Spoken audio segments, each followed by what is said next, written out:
Water signs, tignan po natin kung ano ang mensahe para sa'yo ngayong araw. Keep in mind po na ito ay general reading lamang, so hindi po lahat ay makaka-relate, so be open-minded. Sa mga hindi pa po nakasubscribe dito sa ating channel, please subscribe na po kayo. And palike na din po ng ating video, at sa mga nais naman pong mag-avail ng ating private readings, Lucky Stones and Amulet, makikita nyo po yung link sa description box below. Tarot Intentions by Aliana Reyes. So we have a blessing on a friendship. Water signs, ayan po. Meron tayo ditong a blessing for those who are nearing their final breath. Yan po. Ayan, water signs. So, meron ditong endings. Pwedeng, meron kang toxic na friend for some of you. So, pwede po na you will cut ties dyan sa person na yan. Okay, kasi feeling mo ikaw na lang yung laging nagbibigay dito sa taong to. We have a blessing on your creativity. So, ikaw yung tipong water signs ma-effort. Ayan. A blessing on growing older. So, ayan po. So, alam mo, gusto mo yung stress-free na life. O, lahat naman tayo, di ba yun yung gusto natin? Pero kasi ito, you will cut ties kasi alam mo na yung taong yun nagbibigay na lamang sa'yo ng stress, ng negativity. So, ayan po. Tignan natin kung ano pa yung mensahe para sa'yo. What is blessing on a friendship? Tignan natin. Spirit guide, ano po itong blessing on a friendship? Meron tayong occupation. Ayan. So, pwedeng yung iba or marami sa inyo, water signs, matatagpuan ninyo yung mga friends or magkakaroon kayo ng friends, group of friends, pagdating sa trabaho. Ayan po. So, pwedeng magaling talagang makisama yung iba sa inyo. Pero kasi nakikita ko sa inyo is hindi na kayo talaga sobrang nagtitiwala. So, lahat talaga is may boundaries na. Lahat ay may limitations na para sa inyo. Hindi na kayo katulad noon na pag friends, gagawin nyo talaga lahat. Diba? Kahit na minsan kayo yung nagiging dehado dito, kayo yung naiipit sa sitwasyon ng inyong mga kaibigan. So, tignan natin what is blessing for those who nearing their final breath. Ayan po. So, pwedeng merong magsusorry sa'yo dito, pero you cannot accept that person anymore sa life mo. Ayan po, tapos na. So, pwedeng may nakakarma kasi dito. Water signs, kung sino man itong tao na nanakit sa'yo. Ayan po, pwedeng, yun, nakakarma na yung taong ito. We have family room. So, mukhang meron dito, nagdi-DIY ba kayo? Meron ba kayong inaayos dyan sa room ninyo, sa bahay po ninyo? Meron kayong biniling mga gamit. So, nag-aayos, nag-organize yung iba sa inyo. Ayan po. Pwedeng nagpe-paint ng wall or nagkakabit ng mga wallpapers, mga ganyan. Okay, a blessing on growing older. Meron tayong change. Hindi ko lang alam kung kayo po ba ay nag-aalaga ng matanda. Water signs. So, pwede na may pagbabago. So, meron, parang kukuhanin na siya ng kanyang anak. Or pwedeng ng anak sa... Kung meron kayong kapatid sa ibang bansa, pwedeng dadalhin na yung parents nyo doon. So, pwedeng yun. Yun yung nakikita ko dito. Kasi may pagbabago. Ayan. Kaya din yung iba sa inyo is nag-aayos kayo ng bahay. Or pwede rin naman na magre-retired na ba kayo. Saan ba kayo magre-retired? Sa ibang bansa or dito sa Pinas? So, ayan po. Mukhang may retirement akong nakikita dito. Ayan. Ayun. Kaya parang may nag-aayos talaga ng bahay. Tignan natin. Or meron na talaga, nagbabalak na po kayo na mag for good dito sa Pinas. Ayan, kaya inaayos nyo na talaga yung inyong trabaho. Nako, you're just concerned nga lang or very concerned ka kung ano ba yung pwede mong gawin kapag nandito ka na. Ayan, so yan yung pinag-iisipan, pinag-aaralan ninyo. Tignan natin ano pa yung mensahe, spirit guide.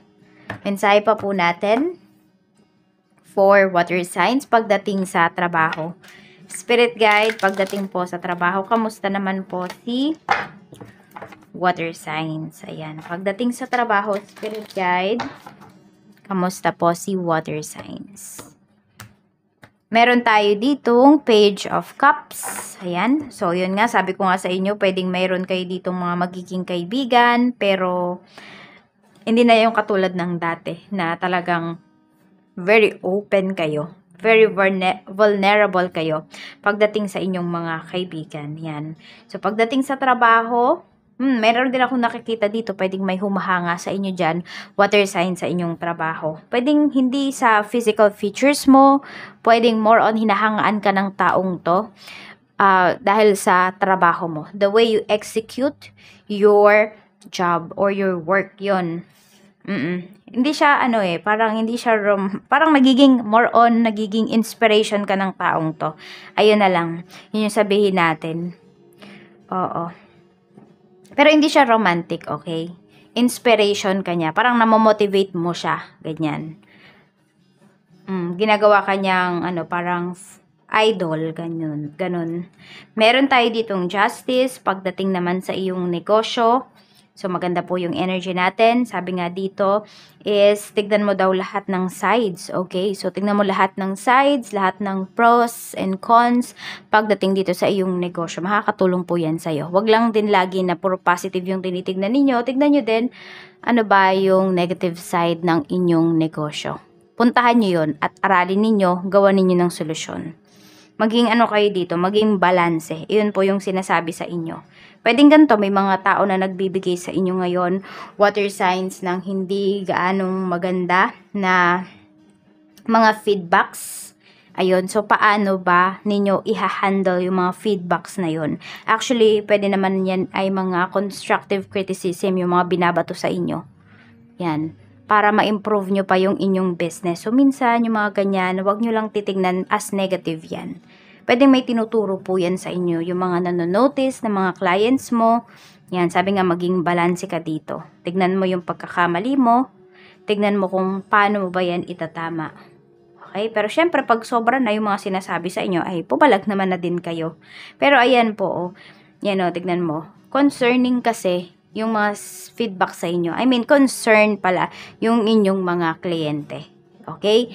Ayaw nila na mag-end, na dito na mag-end yung business mo, yung products mo. And you should also be concerned about this.